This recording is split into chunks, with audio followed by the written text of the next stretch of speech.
Corinthians vence Cruzeiro por 1-0 com gol de Memphis Depay. E diga-se de passagem, que gol de Memphis Depay, né? Ele mesmo se dá assistência e ele marca. Bom, o Corinthians venceu por 1-0 o jogo de ida contra o Cruzeiro pela semifinal da Copa do Brasil no Mineirão. E o Memphis Depay garantiu a vitória, né? Uma vitória até que saiu barato pro Cruzeiro. O Cruzeiro poderia ter levado mais gols.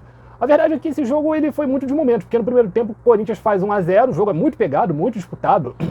Digo até que mais ou menos ali dos 5 aos 15 minutos o Cruzeiro jogou muito bem, foi páreo com o Corinthians, mas depois do gol do Corinthians, o Cruzeiro mexeu. E o Corinthians se aproveitou disso. Por volta dos 30 do primeiro tempo ele esfriou um pouco o jogo. Depois, no segundo tempo, o Corinthians veio mais na defesa, mas o Cruzeiro também não soube aproveitar a vantagem sobre o seu rival, né? O Cruzeiro, eu digo que ele foi muito mal nesse jogo, muito mal, 1-0 ficou barato, poderia ter levado, acho que poderia ter levado mais gols. Eu acho, não sei se faltou perna, não sei o que aconteceu, mas sei que foi uma atuação muito apagada. E agora ele vai ter que tirar a diferença na Neoquímica Arena.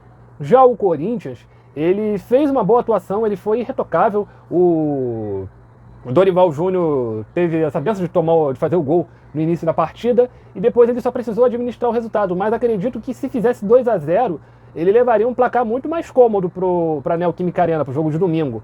Acho que o Corinthians soube se defender bem, mas poderia ter feito mais coisas no ataque, né?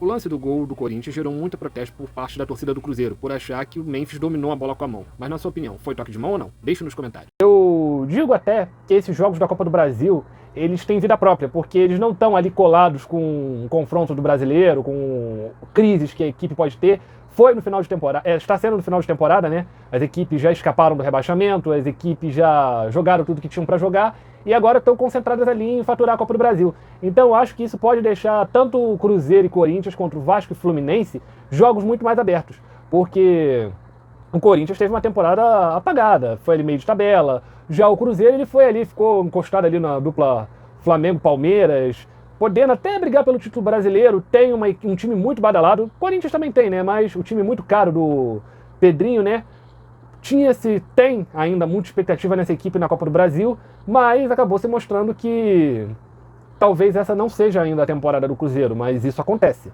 O Flamengo, tanto o Flamengo quanto o Palmeiras, eles levaram tempo para construir esse time e o Cruzeiro também não vai construir ele da noite para o dia. Mesma coisa do Corinthians. O Corinthians já pode estar começando a colher os frutos da contratação do Memphis e tudo mais. Se bem que o Corinthians nem tanto. O Corinthians já come mais pelas beiradas, né? Mas o fato é que o Corinthians ele soube jogar, ele fez o gol que precisava, levou a vantagem, agora pode empatar na Neoquímica Arena, soube esfriar o jogo quando precisou. O Cruzeiro ele não soube dar intensidade ao jogo, não soube aproveitar os espaços que o Corinthians deu e isso acabou fazendo o resultado sair como saiu, né? Bom, mas isso é tudo por enquanto. E você, quais são suas expectativas para o jogo de volta? Deixa nos comentários. Muito obrigado, até a próxima.